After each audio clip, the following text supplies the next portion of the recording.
Good morning विद्यार्थी मित्रों।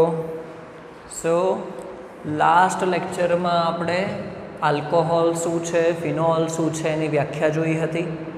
त्यारबाद तेनुं नामकरण माटेना जे नियमों हता बे सिम्पल ए जोया हता अने वर्गीकरण स्टार्ट कर्युं हतुं।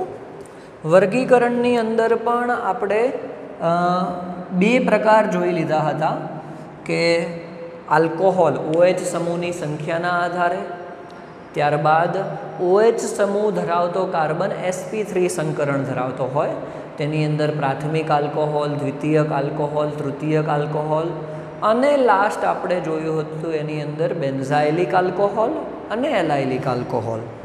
बराबर। आजे आपणे स्टार्ट करवाना छे एनो त्रीजो प्रकार। बराबर। अने त्रीजो प्रकार छे के OH समूह धरावतो कार्बन sp2 संकरण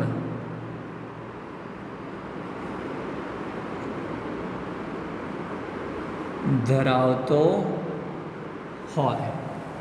OH समूह धरावतो कार्बन sp2 संकरण धरावतो होय। बराबर। चलो तो हवे एनी अंदर टाइप थई जशे पहलो। याद करो जे टाइप आपणे हेलो आल्केन हेलो एरिन में जोयो हतो ए ज रीते विनाइलिक आल्कोहोल। विनाइलिक आल्कोहोल थई जशे।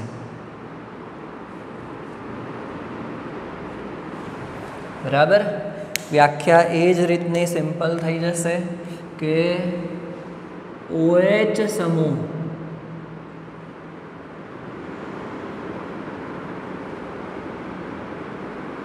धरावतो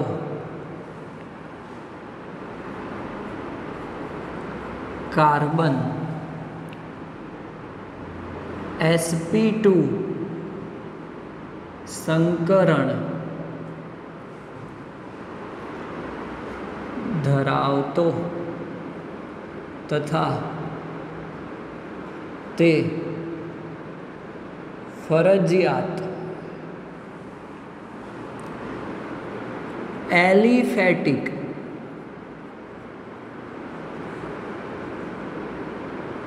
श्रृंखला अथवा तो एलिफेटिक प्रणाली धरावतो होय तो तेने विनाइलिक आल्कोहोल कहेवाय। जो अहींया याद राखजो, मैं अहींया एक बीजो अलगथी शब्द वापर्यो छे sp2 संकरण तो बराबर ज छे, परंतु एलिफेटिक प्रणाली एवुं केम कीधुं छे ए आपणे एना पछीना टाइपमां जोईए। बराबर। तो एलिफेटिक प्रणाली में दाखला तरीके आपणे लईए के हेलो आल्कोहोल समूह एटले द्विबंध धरावतो कार्बन। चलो एकदम सिंपल लई लईए CH2 डबल बॉन्ड CH अने OH। बराबर। आल्कोहोलनो अग्रियता क्रम वधारे छे, द्विबंध पण पहला ज नंबरना कार्बन उपर छे अने OH पण पहला ज नंबरना कार्बन उपर छे। आनुं नाम थई जशे इथ। वन इन अने वन ऑल, अथवा तो पछी आने इथिनॉल पण कहेवामां आवे छे। बराबर। वन ज पोजीशन छे एटले तमे ना लखो तो पण चाले, एने इथिनॉल पण कहेवामां आवे छे। बराबर। तो आ विनाइलिक हेलाइडનું एग्जाम्पल थई गयुं। चलो ए ज रीते आ ज वस्तु चक्रीयमां पण थई शकशे।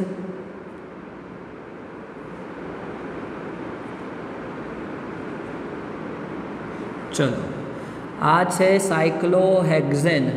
हूँ अहींया द्विबंध मूकी दઉં છું એટલે કે આ થઈ જશે સાયક્લોહેક્ઝીન અને દ્વિબંધ ધરાવતા કાર્બન સાથે શું જોડું છું હું? OH. બરાબર, OH જોડું છું. આનું નામ પણ સેમ આ જ રીતે શું થઈ જશે? સાયક્લો હેક્સ. 1 in અને 1 all. એ જ રીતે આને પણ સાયક્લો હેક્ઝિનોલ પણ કહેવાય. ઓકે, તો બેઝિકલી આ બંને કઈ પ્રણાલીના છે? તો એલિફેટિક પ્રણાલીના છે. કઈ પ્રણાલીના છે? તો એલિફેટિક પ્રણાલીના છે. બરાબર, એને વિનાઇલિક આલ્કોહોલ કહી દઈશું. હવે sp2 ધરાવતા સંકરણ હોય કાર્બન, તો એમાં બીજો પ્રકાર એનો થઈ જશે, એ છે ફિનોલ. બરાબર, ફિનોલ આવી જશે ડાયરેક્ટલી પ્રકારમાં જ. ઓકે, કે OH સમૂહ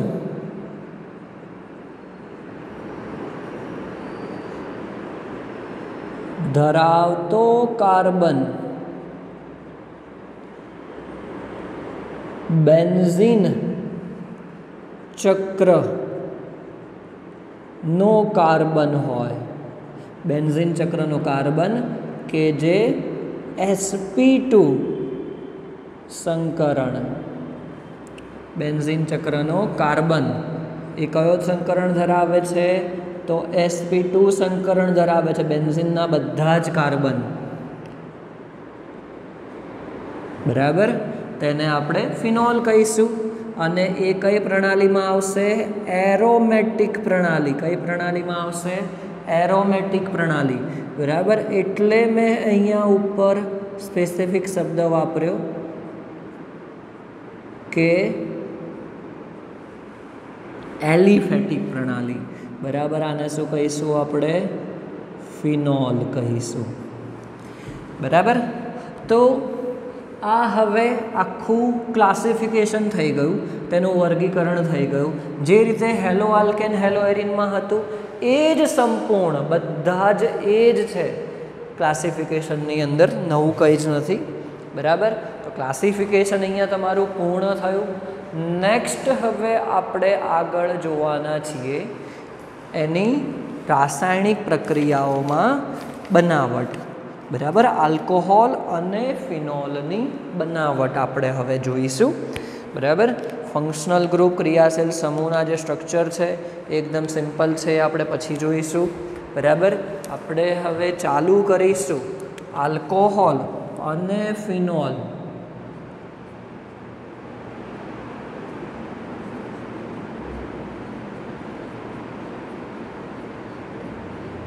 સૌથી પહેલાં તો આપણે આલ્કોહોલની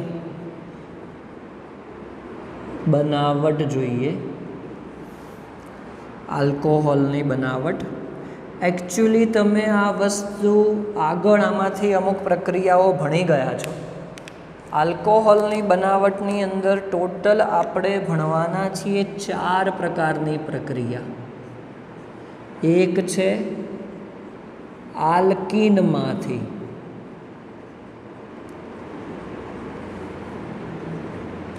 બીજી છે એ છે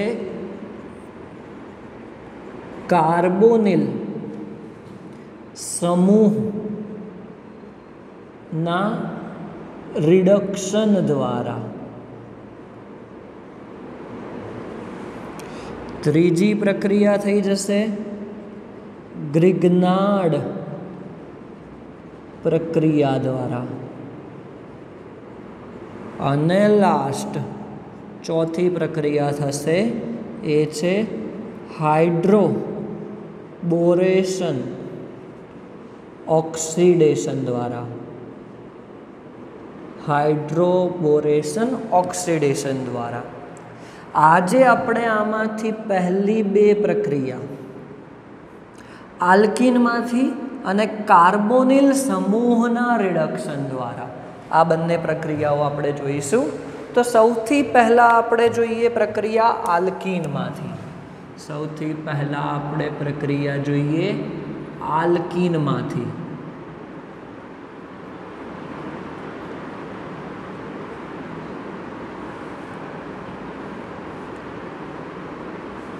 ચલો, તો આલ્કીનમાંથી આપણે પ્રક્રિયા જોઈએ તો એનો પહેલાં આપણે સામાન્ય સૂત્ર લખીશું કે આલ્કીનને મારે દર્શાવવું હોય તો શું બતાવી શકાય? સી ડબલ બોન્ડ સી હોવા જોઈએ અને એના 4 બંધ છે કાર્બનના, તમે બતાવી દીધું. આને શું કહીશું આપણે? આલ્કીન. આપણે અત્યારે શું લખવા જઈ રહ્યા છીએ? એનું સામાન્ય સૂત્ર. ચલો, પછી શું આપણે એડ કરીએ છીએ એમાં? પાણીનો અણુ. પાણીનો અણુ અને કોની હાજરીમાં? તો એસિડની હાજરીમાં. બરાબર, એસિડ ઉદ્દીપક તરીકે વર્તશે, જેને આપણે H+ તરીકે બતાવી શકીએ. બરાબર. અને શું થાય છે કે કાર્બન કાર્બન વચ્ચેનો જે દ્વિબંધ છે એ તૂટે છે અને એક કાર્બન ઉપર હાઇડ્રોજન અને બીજા કાર્બન ઉપર OH સમૂહ આવે છે. તો શું મળીશ આપણને? આલ્કોહોલ મળશે. બરાબર. પણ હવે કઈ રીતે થયું આપણે સમજીએ કે H2Oમાં શું થયું. તો એના માટે યાદ કરો આપણો 11મો ધોરણનો માર્કોનિકોવનો નિયમ કે H2O છે. H2Oનું જો આપણે આયનીકરણ કરીએ તો શું થશે? H+ બનશે અને બીજું શું થશે? OH- બનશે. OH- બનશે. એકચ્યુઅલી આપણે એવું કહી શકીએ આમાં સમજાવવા માટે કે OH- છે એ તમારો ન્યુક્લિયોફાઇલ થશે, કેન્દ્ર અનુરાગી આયન. બરાબર, કેન્દ્ર અનુરાગી આયન કે જે માર્કોનિકોવના નિયમ અનુસાર ઓછા હાઇડ્રોજન ધરાવતા કાર્બન સાથે જોડાશે. એવું આપણે શોર્ટમાં સમજાવવા માટે કહી શકીએ. બરાબર. તો અહીંયા તો આપણે એક્ઝામ્પલ સમજાયું છે. ચલો, આપણે 2 એક્ઝામ્પલ આના સમજીએ અને પછી એની ક્રિયાવિધિ આપણે જોઈશું. તો એકદમ simple example, CH2 double bond CH2 ethene લઈએ છીએ. બરાબર, પ્લસ H2O અને કોની હાજરીમાં પ્રક્રિયા કરીએ છીએ? તો H+ની હાજરીમાં. તો CH3 CH2OH દ્વિબંધ તૂટ્યો, એક કાર્બન જોડે હાઇડ્રોજન, બીજા કાર્બન જોડે OH. તો શું મળ્યું તમને? ઇથેનોલ મળ્યો. બરાબર. બીજું એક્ઝામ્પલ આપણે એવું લઈએ છીએ કે જેમાં કાર્બન દ્વિબંધ ધરાવતા કાર્બન અસંમિત હોય, એટલે કે આપણે લઈ લઈએ પ્રોપીન. બરાબર. ચલો, તો પ્રોપીનની પાણી સાથેની પ્રક્રિયા. હવે તમે ગમે તે જગ્યાએ H+ અને OH- નહીં જોડી શકો. કેમ? કારણ કે બંને કાર્બન જુદા જુદા છે. તો શું થશે? અહીંયા માર્કોનિકોવનો નિયમ આવશે. બરાબર, માર્કોનિકોવનો નિયમ. નિયમ શું કહે છે? માર્કોનિકોવનો નિયમ કે જ્યારે પણ તમે કેન્દ્ર અનુરાગી યુગશીલ પ્રક્રિયા કરતા હો, એટલે કે ઉમેરણની પ્રક્રિયા, એ વખતે દ્વિબંધ ધરાવતા જે કાર્બન પાસે ઓછા હાઇડ્રોજન હોય તે કાર્બન ઉપર કેન્દ્ર અનુરાગી આયન, એટલે કે ઋણ વીજ ભારિત આયન ન્યુક્લિયોફાઇલ જોડાશે. એ તમારી મુખ્ય નિપજ બનશે. તો શું થશે? આ ઓછા હાઇડ્રોજન ધરાવતો છે કાર્બન દ્વિબંધ ધરાવતા કાર્બનમાં, તો અહીંયા શું જોડાશે? OH અને બીજા કાર્બન ઉપર H. તો નિપજ તરીકે તમને શું મળશે? CH3 CH OH CH3. બરાબર. તમારી મુખ્ય નિપજ શું થાય? પ્રોપેન ટુ ઓલ, માર્કોનિકોવના નિયમ અનુસાર. ઓકે, તો આ રીતની પ્રક્રિયા થઈ. આપણે ક્રિયાવિધિ જોઈએ કે એકચ્યુઅલી કઈ રીતે જોડાય છે. બરાબર, એમાં આપણે એક્ઝામ્પલ આપણે ક્રિયાવિધિમાં સામાન્ય જ લઈશું કે એની ક્રિયાવિધિ જો આપણે જોવા જઈએ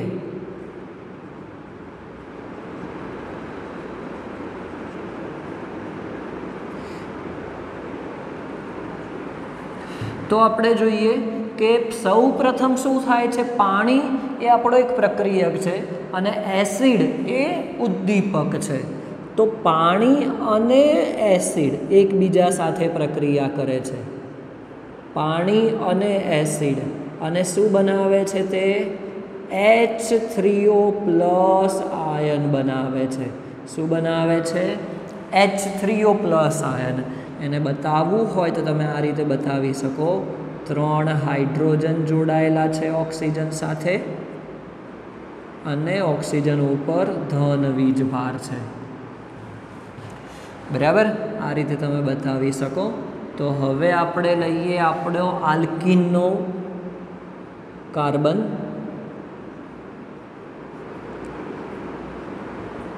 હવે H3O+ આયન એ અસ્થાયી રહેશે. બરાબર, તો શું થાય છે? ચલો આને આપણે વિસ્તૃત સ્વરૂપમાં જ બતાવીએ, તમને વધારે આઈડિયા આવશે. હાઇડ્રોજન, ઓક્સિજન, આ હાઇડ્રોજન અને આ હાઇડ્રોજન. ઓકે, તો હવે શું થાય છે? આના ઉપર ધન વીજભાર છે. અહીંયાથી બંધ તૂટશે અને આ હાઇડ્રોજન ક્યાં જોડાય છે? કોઈ પણ એક કાર્બન સાથે આપણે લઈ લઈએ. કોઈ પણ એક કાર્બન સાથે અહીંયાથી દ્વિબંધ પણ તૂટી જશે. એનાથી શું થશે કે શું બને છે આપણે જોઈએ. ઓક્સિજન ઉપર ધન વીજભાર તો હતો જ, ચલો બંધ તૂટ્યો, હાઇડ્રોજન આવી ગયો, અહીંયા આ કાર્બન આવી ગયો. હવે એના બે બંધ પણ છે જ. બરાબર, હવે H અહીંયા જોડાયો તો આ કાર્બનની સંયોજકતા ખોટી. તો OH2 ક્યાં જોડાઈ જાય છે? એ જોડાઈ જાય છે આ કાર્બન જોડે, બીજા નંબરના, જે એના બીજા નંબરનો જે દ્વિબંધ તૂટ્યો છે એ કાર્બન જોડે. તો શું થઈ જાય છે? OH2. હવે ઓક્સિજન ઉપર તો બંધનો બંધ એક એક્સ્ટ્રા આવી જ ગયો, તો એના ઉપર તો શું આવશે? ધન વીજભાર આવી જ જશે. બરાબર, ઓક્સિજન ઉપર તો ધન વીજભાર આવી જ જશે. ઓકે, ચલો હવે શું થશે કે સ્થાયી બનવા માટે, સ્થાયી બનવા માટે આ જે OH2 છે એને મારે બતાવવું હોય તો આ રીતે બતાવી શકાય. બે હાઇડ્રોજન. બરાબર, ઓક્સિજનને ઋણ વીજભાર જો મળી જાય તો ધન વીજભાર સાથે તટસ્થ થઈ જાય. એટલે કે એક ઇલેક્ટ્રોન એને જોઈએ છે, એક ધન વીજભાર છે એટલે શું કરશે? એ હાઇડ્રોજન પાસેથી પોતાના ઇલેક્ટ્રોન લઈ લેશે અને શું કરશે? -H+ ઉત્પન્ન કરશે.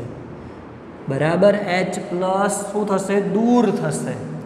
H+ દૂર થશે અને એ ઇલેક્ટ્રોન ઓક્સિજને લઈ લીધો.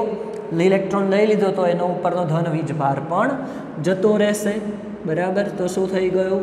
કાર્બન કાર્બન, હાઇડ્રોજન જોડાઈ ગયો, OH જોડાઈ ગયો.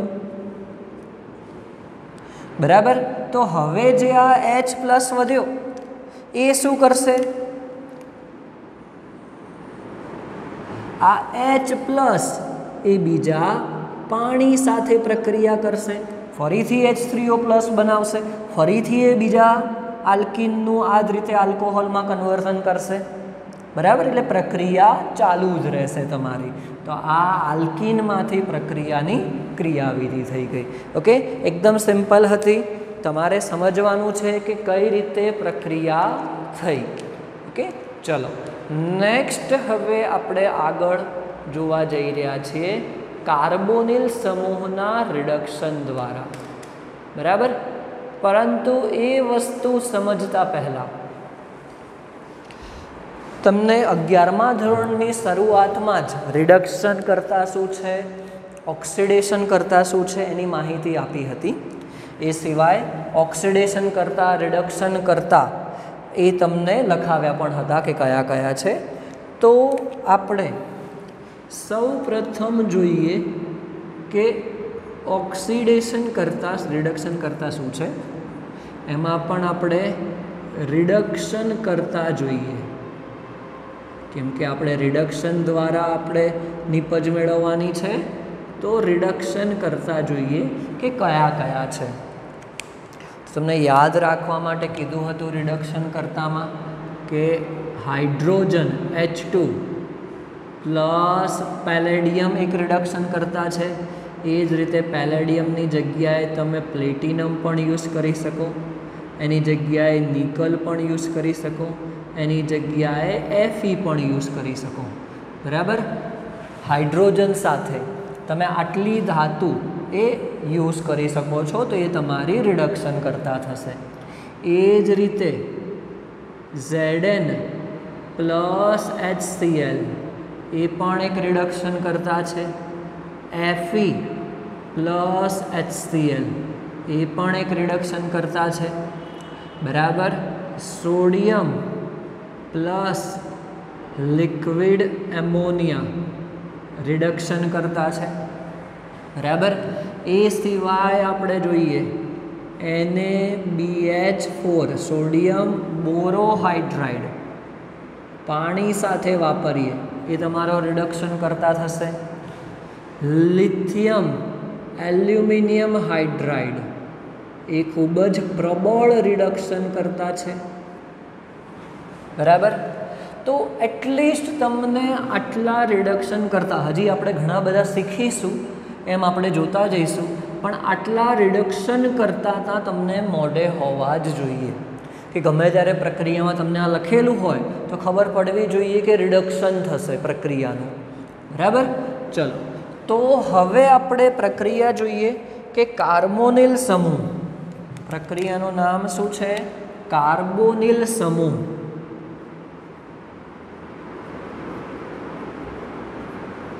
કાર્બોનિલ સમૂહના રિડક્શન દ્વારા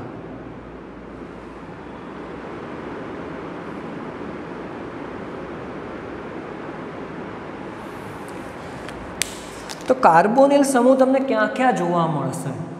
તો સૌથી પહેલાં તો આપણે જોઈએ કે આલ્ડીહાઇડની અંદર કાર્બોનિલ સમૂહ જોવા મળશે. જે C∪O છે આ તમારો કાર્બોનિલ સમૂહ છે, એટલે કે આલ્ડીહાઇડમાં જોવા મળશે. બીજે ક્યાં જોવા મળશે?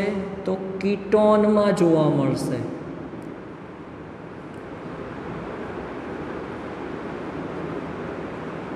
પછી એસિડમાં પણ જોવા મળે, કાર્બોક્સિલિક એસિડમાં,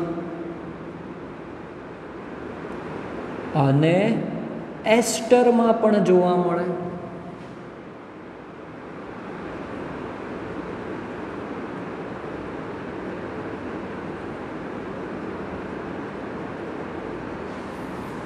તો આટલા કાર્બોનિલ સમૂહ છે કે જેના રિડક્શન દ્વારા તમે આલ્કોહોલ બનાવી શકો છો.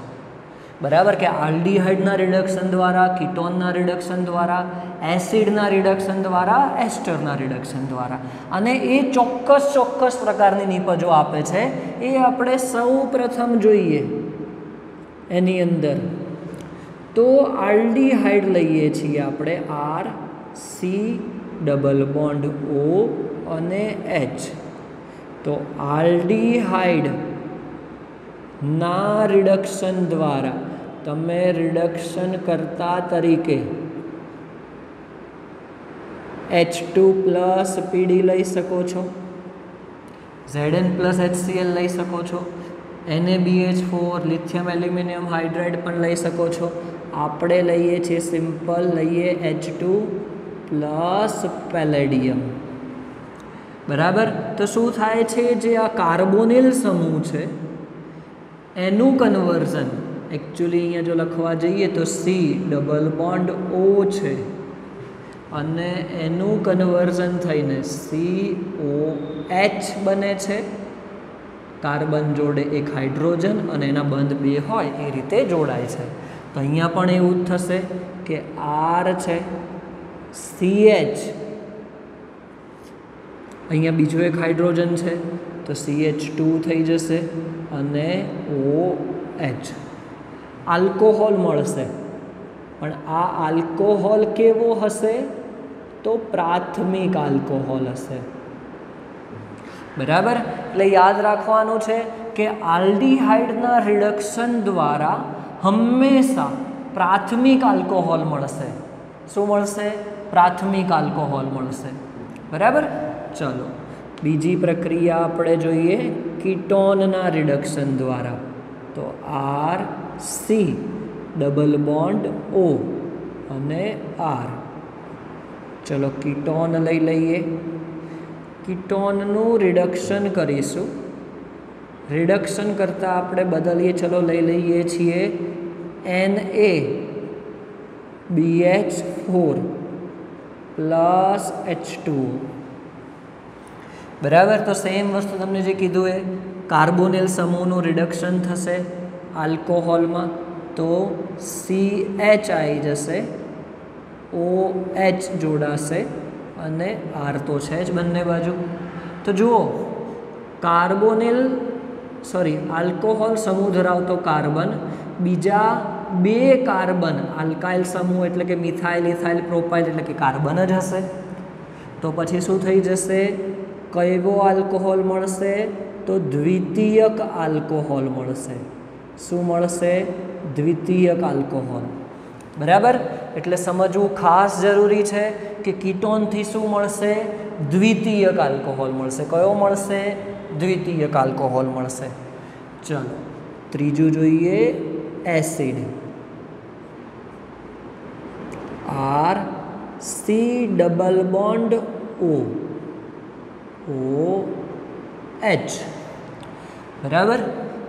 એસિડમાં આપણે શું કરીશું કે પ્રબળ રિડક્શન કરતાં વાપરવાનો છે, કેમ કે એમાં એકચ્યુઅલી OH તો છે જ કાર્બન જોડે, પણ જો અહીંયાથી આપણે કીટોન સમૂહને નીકાળી દઈએ, બરાબર, કીટોનને આપણે નીકાળી દઈએ અને ત્યાં હાઇડ્રોજન લગાડી દઈએ, ઓક્સિજન નીકળી જ જાય એવું કરીએ તો આપણને આલ્કોહોલ મળી જાય।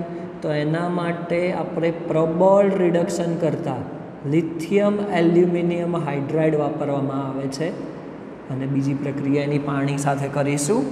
તો શું થાય છે એની અંદર કે જે આ કાર્બોનિલ સમૂહ છે એનું કન્વર્ઝન થઈ જાય છે CH2માં। શું થઈ જાય છે? CH2માં એનું કન્વર્ઝન થઈ જાય છે। તો શું મળશે તમને? R છે, CH2 અને OH ને શું મળશે તમને? પ્રાથમિક આલ્કોહોલ મળશે। શું મળશે? પ્રાથમિક આલ્કોહોલ મળશે। બરાબર। તો એસિડથી શું મળ્યું? પ્રાથમિક આલ્કોહોલ। કીટોનથી શું મળશે? દ્વિતીયક આલ્કોહોલ। આલ્ડીહાઇડથી શું મળશે? પ્રાથમિક આલ્કોહોલ મળશે। બરાબર। અને લાસ્ટ છે આપણું એસ્ટર। એસ્ટરની ખૂબ જ આમ યુનિક પ્રક્રિયા છે કે જેના આધારે આપણને બે પ્રકારના આલ્કોહોલ મળશે। એટલે બે પ્રકારના એટલે બે આલ્કોહોલ મળશે। ચલો આ થઈ ગયો એસ્ટરનો ફોર્મ્યુલા, એસ્ટર। ચલો એની પ્રક્રિયા આપણે રિડક્શન કરીએ છીએ કોની સાથે? H2 પ્લસ PD જ કરી દઈએ સિમ્પલ રિડક્શન કરતાં, H2 પ્લસ PD। તો શું થાય છે એકચ્યુઅલી અહીંયા કે બંધ તૂટે છે અહીંયાથી, બરાબર, બંધ અહીંયાથી તૂટે છે, બરાબર।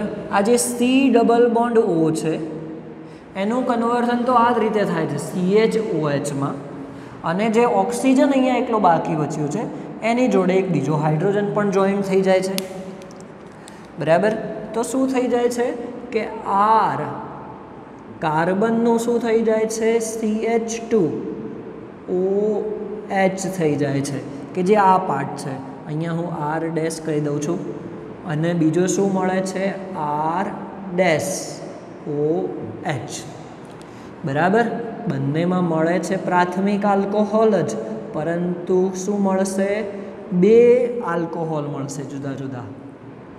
અહીંયા પણ શું મળશે પ્રાથમિક આલ્કોહોલ. ઓકે. તો ટોટલ આપણી 4 પ્રક્રિયા થઈ કાર્બોનિલ સમૂહના રિડક્શન દ્વારા.